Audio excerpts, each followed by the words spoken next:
Assalamualaikum dan salam sejahtera semua. Okey, saya Puan Nur Faiza binti Yahya akan menggantikan Puan Kansana bagi menyambung kita punya kursus BMP 20303 bagi subjek Highway Technology and Traffic Management. Okey, untuk traffic kita start on the chapter 5 on traffic flow. Chapter 5 adalah traffic flow. Okey, jom kita tengok dia punya chapter outline. Okey, untuk chapter outline ni terbahagi pada 3 lah. So first kita ada traffic flow. Kita akan cerita fundamentally about the traffic flow.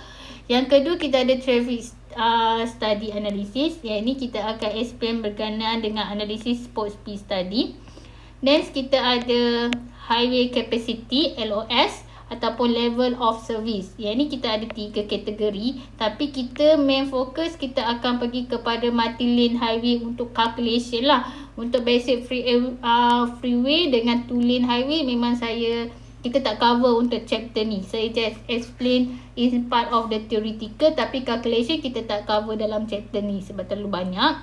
So nanti tak ada masalah, once kalau you nak add you punya knowledge, you boleh refer calculation dan equation semua dalam HCM 2000. So boleh refer HCM 2000. Okay, tak ada masalah. Tapi untuk this chapter saya just tunjuk, kita just cover untuk calculation multi lane highway sahaja.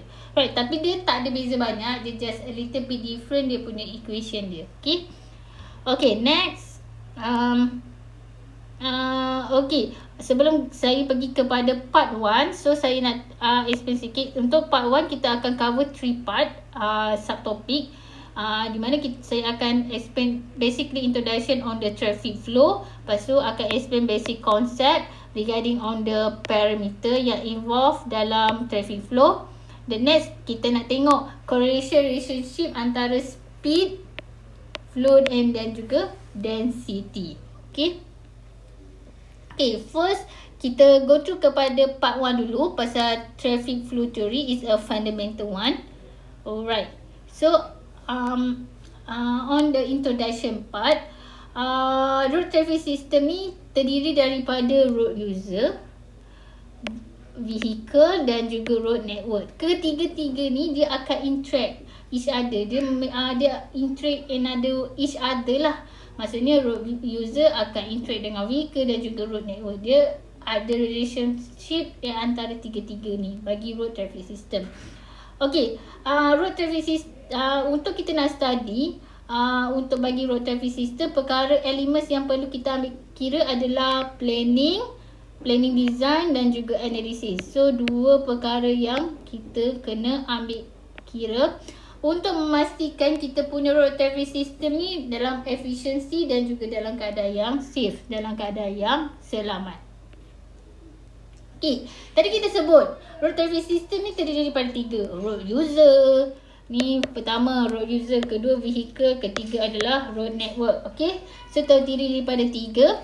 Apa tu road user Okay, road user ni terdiri daripada driver, passenger, motorcyclist, cyclist and pedestrian lah. Itu yang siapa-siapa yang menggunakan jalan tersebut kita consider is a road user.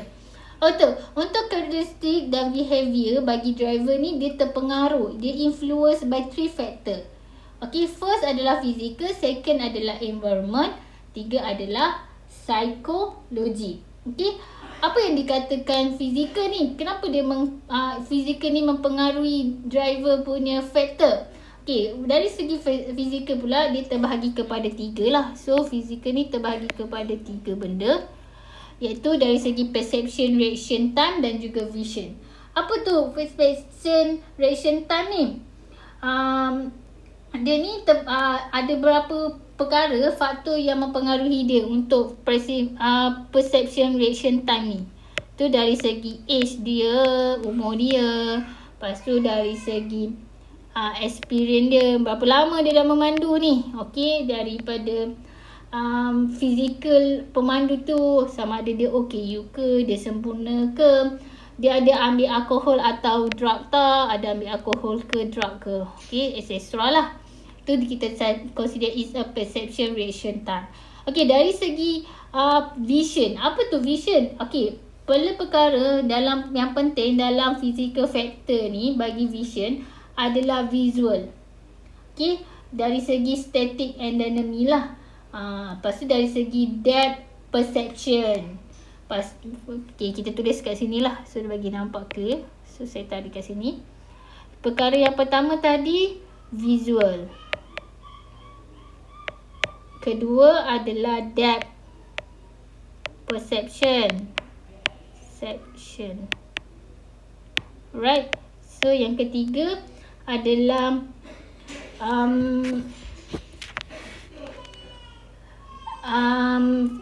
recovery. Dan yang keempat adalah visual deterioration. Yang ni adalah visual acuity lah. Acuity ni benda yang static Acuity ni yang static dengan yang dynamic. Kalau visual deterioration ni dari segi umur. Macam tu Alright. Okay, yang kedua adalah dari segi environment. Okay, environment ni dia akan impact kepada kita punya faktor weather, lighting, traffic volume dan juga road geometry lah. Dia mempengaruhi lah. Kalau jalan tu hujan lebat, dia mengganggu lah kita punya driver kita. Dia punya faktor yang mengganggu kepada kita punya driver. Psikologi. Okay, motive of journey and emotion. Okay, apa dikatakan motive of journey? Okay, katakan kalau pemandu tu dia punya perjalanan tu adalah untuk bisnes, dia masih membawa dengan rushing sebab dia nak sampai the one of the location tu on time. Tapi kalau untuk vacation, dia nak relax, not too rushy, dia akan membawa dalam keadaan yang sangat tenang, not stress semua. So motif journey ni dia juga mempengaruhi dari segi emotion. Emotion kan mungkin dia memandu dalam keadaan yang sangat baru balik kena marah, semua memandu dalam keadaan marah. So itu salah satu faktor yang mempengaruhi kepada pemandu tu sendiri. Okay, so next adalah vehicle. Okay, vehicle ni ada pelbagai bentuk, dimension dan performance lah. Sebab kalau kereta kancil, performance dia tak sama lah kalau kita pakai kereta Audi. Okay, saiz dia pun berbeza. Semua itu jenis-jenis kenderaan lah yang digunakan di atas jalan. Okay, sebab dia punya characteristic of vehicle ni dia akan mempengaruhi dia punya dari segi turning radius, dia punya acceleration dan juga dari segi braking dan juga height lah. Jadi semua kita nak design jalan ni, kita kena consider semua jenis kenderaan yang menggunakan jalan tersebut. Tak boleh lah kita design jalan tu untuk BMW je, tak boleh. Habis orang pakai kereta Azia, macam mana pula? Walaupun dia kereta murah, tapi dia nak kena dia nak juga guna jalan tersebut. So dia boleh guna juga tu. Kalau motor, takkan motor tak boleh guna jalan tersebut. So motor pun boleh guna. So tak ada masalah. Okay, next adalah kaitan pada road network. Okay, road network ni ada standard dengan geometri dia lah. Ada varies of term lah. So dia biasa kita consider untuk urban dan juga rural road. Okay, so example lah expressway, highway, primary, arterial dan collector punya road lah. Okay, dia ni terbahagi kepada 5 administrative purpose. Contoh toll highway, federal highway, state road, local council road dan juga ada small road. Okay, jenis-jenis facilities untuk road kita terbahagi kepada 2. Yang pertama adalah uninterrupted flow. Yang kedua adalah interrupted flow. Okay, apa yang dikatakan uninterrupted? Okay, jalan yang uninterrupted dia adalah untuk freeway, multi lane, 2 lane highway lah. Ini uninterrupted flow. Kalau interrupted flow, dia ada signalized street. So ada lampu macam ni. So dia unsignalized. So mungkin tak ada jalan, lampu isyarat pun kita kategori dia interrupted. Lepas tu ada orang jalan dekat sini, dia orang melintas. Okay, so is interrupted flow. Okay, basic concept. Basic concept ni kita apa parameter yang terlibat dalam kita punya traffic flow. Okay, parameter ni terbahagi kepada 2. So ni ada bagi 2. So yang pertama adalah macroscopic. Dia consider is a overall. Micro, bila micro dia kecil kan, so dia is a individual. Okay, kalau makro, dia akan consider parameter dari segi traffic volume study, dari segi speed dan juga dari segi density ataupun kita call as the concentration. Manakala dari segi mikroskopik pula adalah kita consider spacing ataupun headway ataupun kita punya simbol as a S. Kita pergi kepada parameter yang pertama bagi makroskopik, iaitu traffic volume study atau dia punya simbol adalah Q. Okey, untuk traffic volume ini adalah number of vehicle yang passing at the given point during specified period time. Okey, untuk masa-masa yang tertentu yang telah kita tetapkan lah.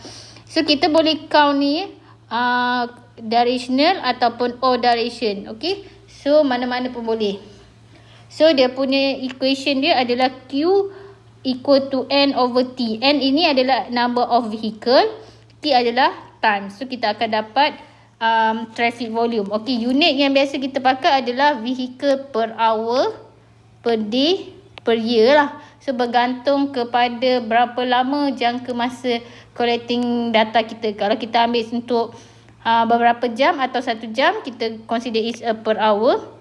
Kalau kita ambil dalam per day, kita boleh buat kalau kita ambil dalam a few time of day, kita boleh buat per day ataupun per year lah. Okay, apa kepentingan kita buat traffic volume ni? Okay, untuk kita nak buat traffic planning and design research. Lepas tu untuk kita nak tentukan efficiency of the traffic system. Lepas tu kita nak evaluate dia punya quality of service of transport facilities. And last, kita nak tentukan dia punya design route lah. So kita nak tentukan berapa bilangan lane yang kita nak buat, berapa pavement thickness. Sebab tu kita nak perlukan is traffic volume. Okay. Okay. So ada 2 kaedah untuk kita nak count kita punya traffic volume ni. Yang pertama kita guna kaedah manual. Yang pertama. Yang kedua adalah automatic lah. So kaedah ni bergantung kepada size of sample yang kita nak collect. Okay. Traffic volume study biasanya kita conduct apabila kita categorizekan volume tu dalam berapa kategori yang kita perlukan. Okey, dari segi pertama adalah average annual daily traffic ataupun kita panggil dia as AADT. Iaitu kita ambil adalah average antara 24 jam count collected every day of the year. Maksudnya setiap hari bagi sepanjang tahun. So kita akan dapat annual daily traffic lah. So ini dia punya kegunaan kita nak dapatkan AADT ni. Kenapa kita perlu dapatkan AADT ni?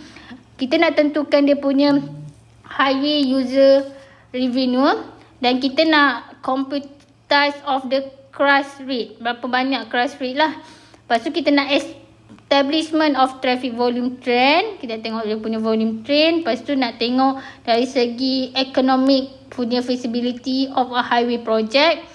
Nak develop freeway and major arterial street system. And the last one untuk develop kita punya improvement and maintenance program lah. Bagi nak kena untuk kita develop dia punya improvement lah. That's why kita jalankan as a ADT. Untuk yang kedua adalah average daily traffic atau kita call as a ADT. Kita count as a average 24 hours over number of the greater than tapi less than a year. Kurang daripada setahun. Kegunaan dia adalah untuk kita nak plan highway activity, kita nak measure current demand dan evaluate existing flow. Okay.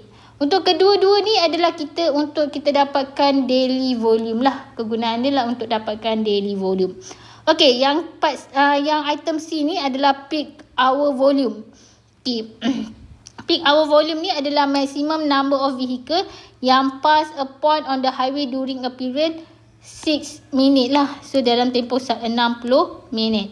Okay, kegunaan dia lah untuk kita nak functional classify highway, nak design geometric highway, capacity dengan parking regulation lah. So untuk PHV ni adalah untuk kita nak tahu dalam hourly volume lah. Kita akan dapat hourly volume. Alright. So next adalah vehicle classification. kita record volume based on the type of vehicle lah. So kat sini biasa kenderaan kita ada 4 kelas lah. Kita ada 4 kelas. Kelas yang pertama kita consider motorcycle atau motorcycle. Yang kedua adalah passenger car. Yang ketiga adalah van ataupun medium. Lepas tu heavy truck dan buses. Okay, ni 4 classes lah biasanya kita kelaskan. Okay, kenapa kita nak kena buat vehicle classification ni? Sebab kita nak design kita punya road geometry ni. Kita nak tahu dia punya turning radius dia macam mana, maximum grade dia, lane width lah. That's why kita kena dapatkan information untuk vehicle classification. Lepas tu nak tentukan dia punya capacity analysis.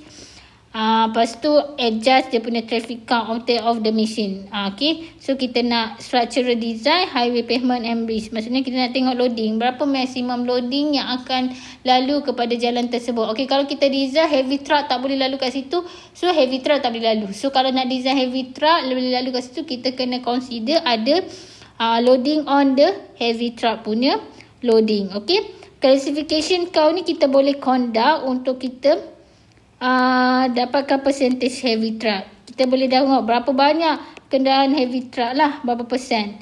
So kita boleh vehicle mix and crash lah, yang menyumbang kepada crash problem. Okay, then last is ada vehicle mass of travel, VMT, measure of travel along the section of road lah. Okay, this is the biasa kita conduct lah. So ada time of work lagi lah, nanti you boleh find out sendiri untuk add dia punya knowledge. Okay, kita tengok kepada method. Tadi kita dah cakap method of count ada 2, manual. Yang kedua adalah automatic. Okay, manual count method ni adalah sesuai untuk sampel data yang kecil, yang tak terlalu banyak. Kita boleh gunakan manual count. So dia akan melibatkan 2 hingga 3 orang untuk kita record number of vehicle. Boleh menggunakan counter, sama ada kita nak pakai tally sheet manually count atau kita nak pakai mechanical counting board ataupun electric board lah. Ini type of the equipment yang kita boleh guna. Okay, biasanya jangka masa kita collect manual count ni dia kurang daripada 1 hari. Interval dia 5 hingga 10-15 minit. Okay, ni soalan kenapa kita jarang ambil kita punya sampel count pada hari Isnin, hari Jumaat dan hari weekend and weekend time? Kenapa? So fikir why? Kenapa Okay, sebab Monday is a starting day untuk kita bekerja lah. Okay, dia jangan compare dengan Johor, Terengganu, Kedah, Johor, Kelantan, Kedah. If not, betul kan? So dia ada little bit different, tapi kita ambil yang major lah, yang untuk yang Johor ni dia consider is the government sector, dia start kerja hari Ahad. Tapi ada sektor dia akan start hari Isnin, so kita consider yang major. So normally hari Isnin is the starting day orang bekerja lah. Orang balik kampung, mungkin dia akan travel balik untuk start kerja on Monday. So jadi traffic volume kita pada hari Isnin akan jauh berbeza berbanding dengan hari Selasa, Rabu dan Khamis. Sebab cause of the ada issue of the travelling kat situ. Sama juga dengan hari Jumaat. Hari Jumaat after work, especially after evening, orang balik kerja, orang back to balik kampung kan. Balik kampung, dia balik hometown. So dia punya traffic volume akan effect sebab ada outside of vehicle yang atau driver yang masuk ke kawasan yang kita nak analisis. So kita try avoid that. Sama juga weekend. Weekend ni pun sebab ada outside masuk dan juga orang datang is a traveller ke apa etc lah. Okay, itu of the reason dia lah. Okay, manual count ni biasa kita tentukan untuk kita nak tentukan vehicle classification, turning movement, direction of travel, pedestrian movement, vehicle occupancy. Okay, ini kaedah kita nak ni lah. So ini example gambar dia, boleh tengok. Okay, untuk automatic count method ni, bila automatic mesti kita punya sampel dia saiz yang besar. Okey. Sampel yang banyak kita akan pakai automatic count method. Okey. Jangka masa je mesti lebih daripada 1 hari. Berapa kita membazir nak install automatic system method dekat kita punya road. Tapi kita hanya collect 1 jam. Baru pasang kejap lagi dah nak buka. It's waste a time lah. So untuk lebih daripada 1 hari. Interval dia adalah 1 jam. Interval dia punya collecting tu kita akan buat interval 1 jam untuk 24 jam ke 24 jam lah jangka masa dia. Okey, kita mungkin akan extend pada seminggu atau sebulan atau setahun lah collecting data tu. Okey.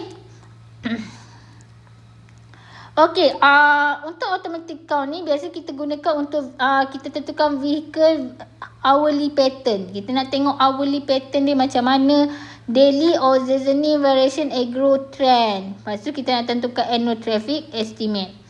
Okey, so ini adalah automatic count method. Sama ada kita guna portable count ataupun permanent counter lah. So portable kita boleh pakai pneumatic ataupun high star portable. Maksudnya kita install dekat road yang kita nak collecting traffic volume tu. Kita install then kita adjust monitoring untuk pastikan kita punya installation tu dalam keadaan yang okey dan perlu ada monitoring kat situ. Sama juga dengan high star. Nanti bila kita dah lay dekat situ vehicle akan lalu, kita boleh collect daripada recorder. So automatic collect daripada recorder. Okay. Untuk permanent counter is a permanent dekat situ. Right, dia fix. Okay, biasa kita pakai loop detector lah. Example macam picture. Okay, kalau video tape biasa kita letak stand, kamera, kita pancarkan.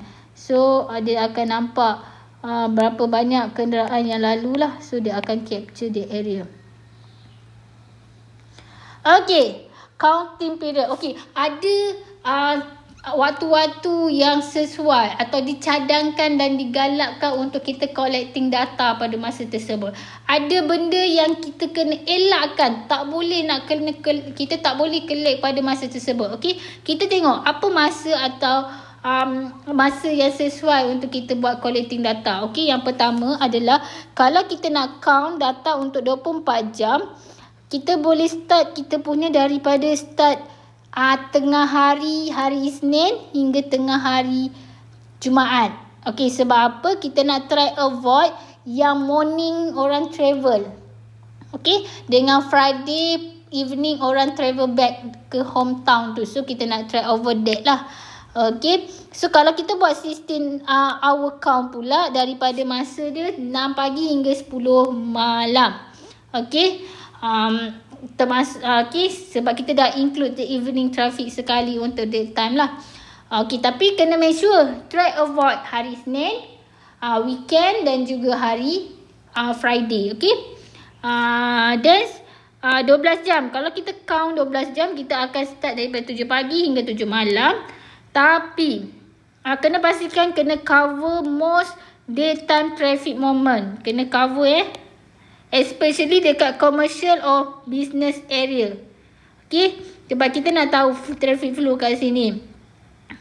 Tapi kalau kat situ ada kawasan yang kita buat collecting data tu, ada shopping center atau store ke apa ke, hypermarket kat situ buka sampai malam, kita perlu extend kita punya collecting data sampai pukul 9. Okay. Okay, so maksudnya more than 12 hour lah. Kalau tak ada item of that, kita tak perlu consider untuk extend sampai pukul 9. Okay, untuk peak period count lah. Peak period dia ni bergantung kepada kawasan area yang kita nak collect tu lah. Contoh seperti macam kawasan central business district atau industrial area lah.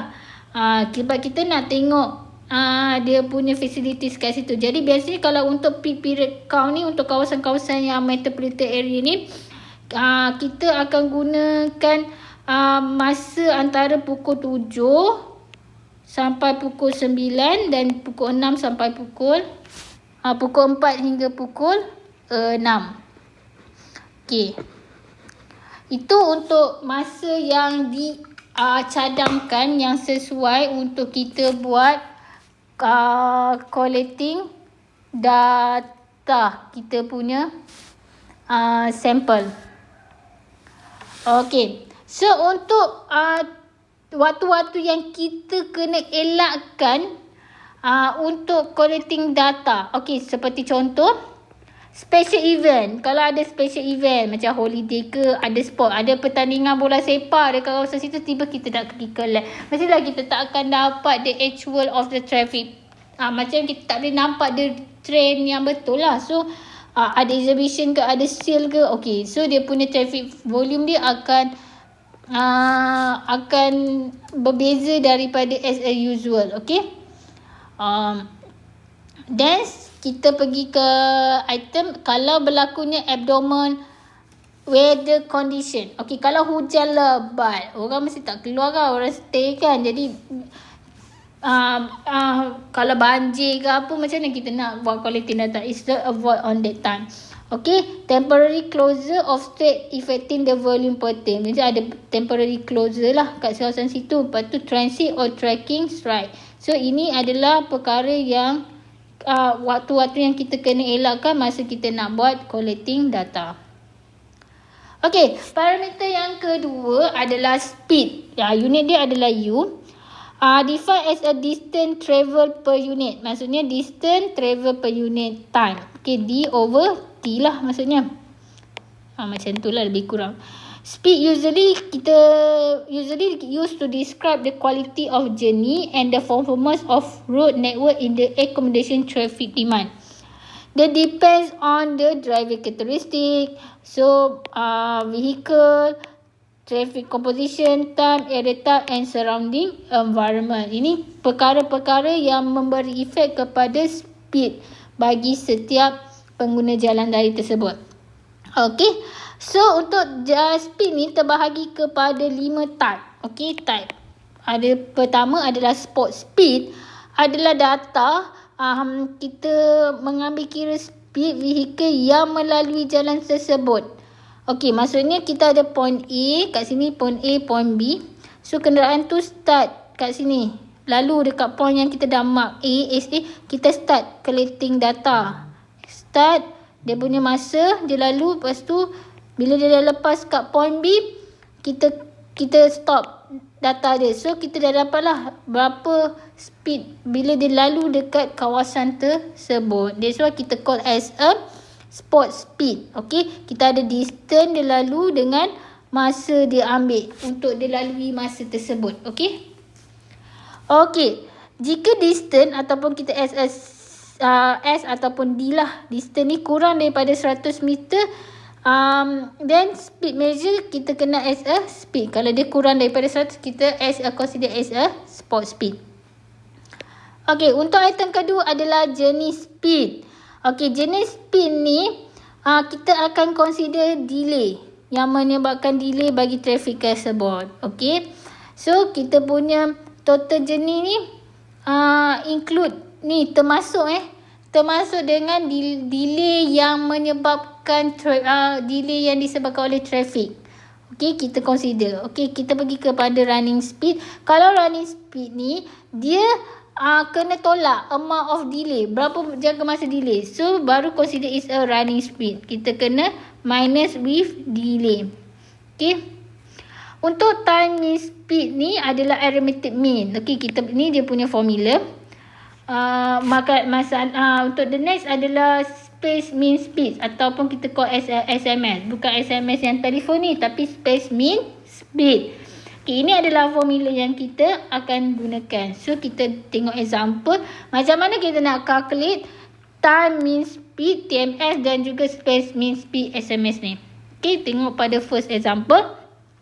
Okay, example ni dia punya soalan adalah the speed of 5 vehicle were measured with radar at the midpoint 0.8 km section of roadway.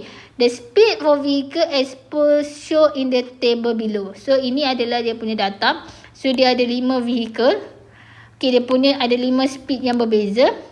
Okay, dia suruh assuming all vehicle were travelling constant speed over the roadway section. Calculate time mean speed and space mean speed. Okay, dia minta kita kira kita punya time mean speed dan juga kita punya space mean speed. Okey. Kita kena kira TMS dengan juga SMS. Okey. Time mean speed ni kita kena total up sini. Ni total up sini divide by 5. Ni number of vehicle. So kita akan dapat time mean speed. Okay, space mean speed ni pula dia punya kita follow formula 1 over dengan 1/5. Ini number of vehicle. Setiap ni kena multiple dengan setiap 1 over dengan speed plus 1 over speed bahagi vehicle tersebut. So dia semua over dengan 1. So kita akan kira, kita akan dapat 74.29. Bila kita compare, dia punya SMS value mesti kurang daripada TMS value. Okay, ini dia punya syarat lah. TMS value mesti kurang daripada TMS value. Ya, okay, itu adalah simple calculation untuk TMS dan juga SMS. Okay, next kita pergi pada parameter density ataupun simbol dia adalah K. Okay, untuk density ataupun kita call as the concentration adalah number of vehicle occupied a given length of a lane or roadway at a particular instant. Okay, so dia ni adalah common parameter yang sering kita gunakan dalam kita nak describe road performance lah. Unit yang biasa kita guna adalah vehicle per kilometer. Okay, ini adalah relationship dia, di mana K adalah concentration ataupun density, called as the density. Okay, N adalah number of vehicle. Ini bukan density sorry. Ini adalah traffic volume study. Ini adalah Q adalah traffic volume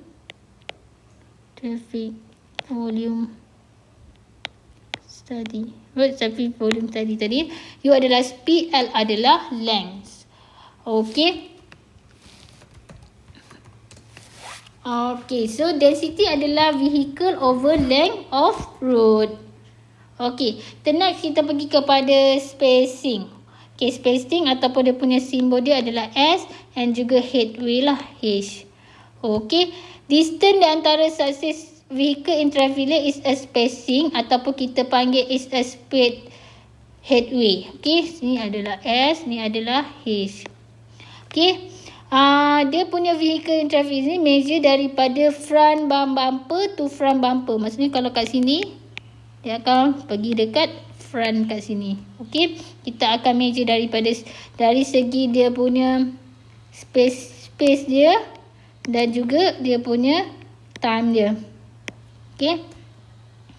Okay, dia punya distance ni biasa space dalam meter, time dalam second. Okay, so parameter ni penting untuk kita nak tentukan number of gate vehicle untuk kenderaan dan juga pedestrian yang lalu dari jalan tersebut lah. So kat sini kita katakan kita bagi given point. So bila dia lalu, kita adalah dia punya space kat sini, daripada sini ke sini, berapa space dia. Kita pergi next example. Kita tengok example 5.2. Dia punya soalan adalah what is the average headway of vehicle if the traffic volume in lane 180 vehicle per hour. Ni kita punya Q value. Assume there is no vertical in the system. What the average inter-vehicle spacing if the average vehicle speed adalah 60 km per hour. So ini adalah U value. So dia bagi kat sini. Kita nak tahu headway spacing dan juga kita nak tahu spacing dia, jarak dia daripada sini ke sini dan juga masa. Dan masa. Okay, berapa? Okay, so headway ni kita dah ada dah. Kita punya ni. So kita nak tahu masa dia. So maksudnya masa ni kita kena bahagikan dengan satu. Kita kena bagi yang ni. Ni consider as 1 jam lah. So kita akan dapat dia punya dalam second. Okay. So kita dapat 2 second. Is daripada 1 hour lah. So kita jadi 3,600 second. Untuk spacing lah kita dah ada 60 km per hour yang dia bagi. So kita bahagikan dengan 2 second. Tapi kena convert lah. Convert kepada dalam hour. So kita kena convert, cancel up. So kita akan dapat 0.033 km. Ataupun kita convert sebab dia nak dalam meter, kita kena multiple dengan 1000. Terlebih 1000 saja. So akan dapat 33.33 meter. So itu cara macam mana kita nak tentukan headway dan juga spacing. Okay, kita the next part is kita nak tengok relation antara speed, flow dan juga density. Okay, flow kita tahu is a Q punya simbol dia Q, speed U, density adalah K. Okay, so ni adalah correlation dia, Q equal to UK. Jadi dia punya free flow speed, free flow speed adalah critical value. Okay, dia punya simbol untuk free, kalau free flow speed simbol dia adalah U, ada small one is a F, adalah free flow speed. Tapi kalau untuk critical speed, dia UC is a critical one. UF value ni bahagi dengan 2 baru dapat dia punya critical speed. Okay, kalau jam density, dia punya density dia simbol dia K, tapi dia ada K kat sini, J kat sini. Okay, dia small J. So kalau critical density dia ada C small kat sini, jadi KJ over 2 kita akan dapat dia punya critical density. Jadi capacity QM ni adalah UC multiple dengan KC. Jadi kita multiplekan dengan yang ni, so kita dapat UF KJ over 4. Ini adalah relationship calculation bagi macam hubungan di antara speed, flow and density. Ini adalah diagram yang menunjukkan relationship di antara speed, flow dan juga density. Okey, ini adalah figure-figure dia.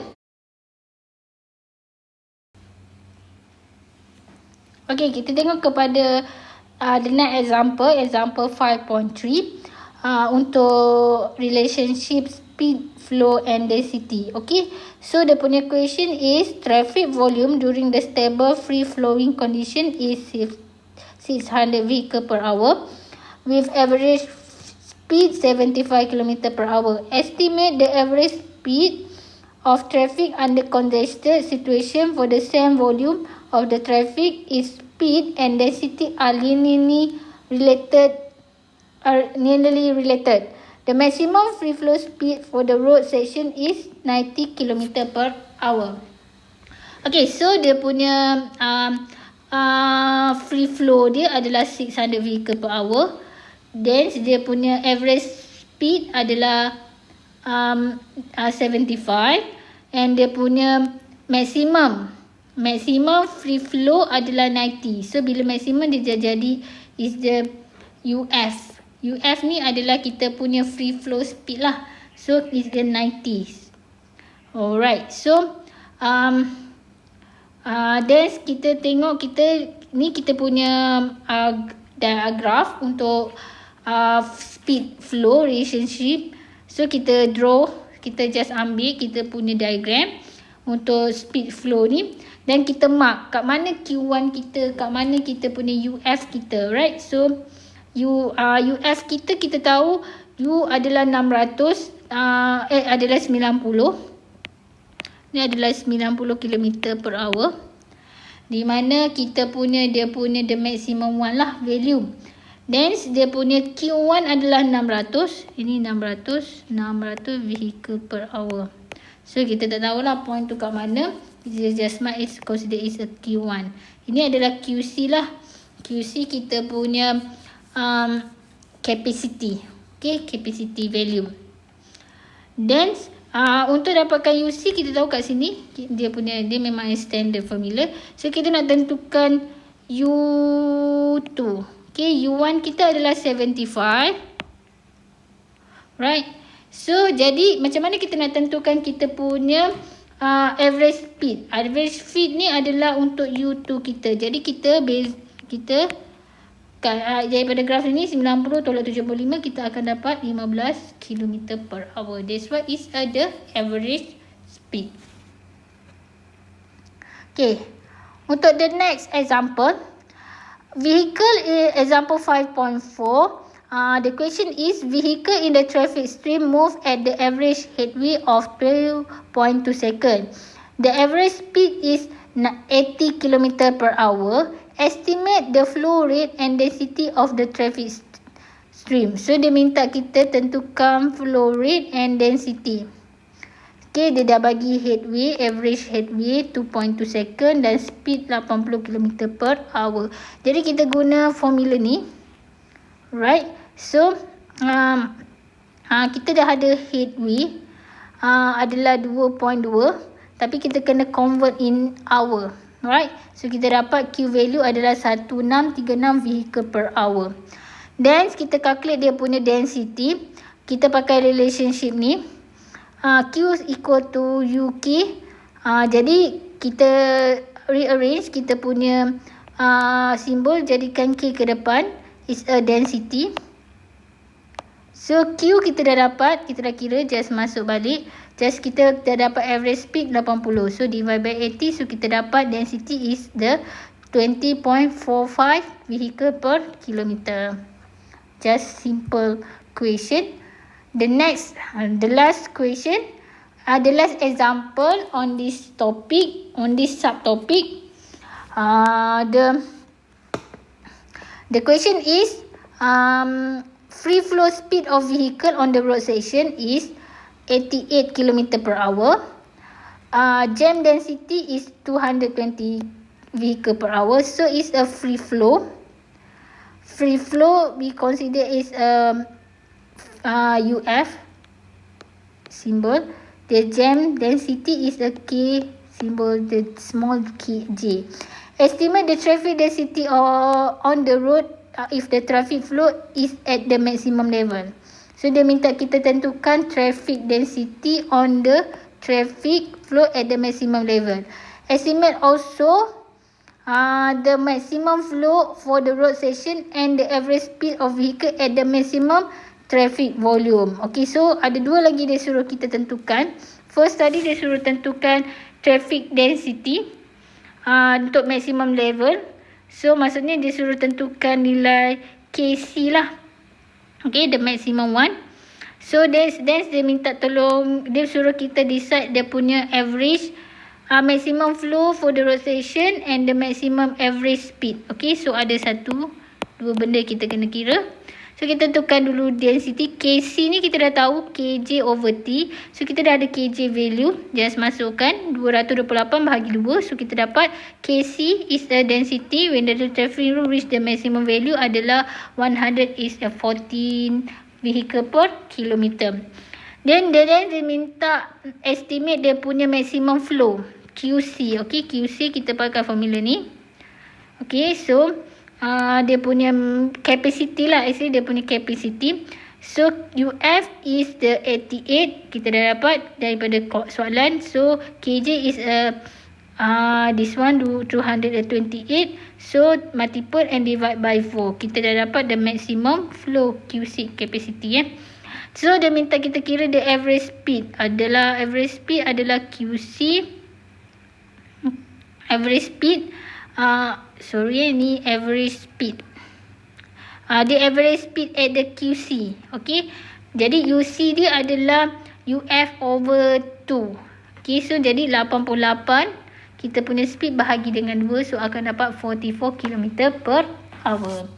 Okay, itu okay, so done untuk part 1 explanation of the fundamental. Hope you guys semua boleh faham.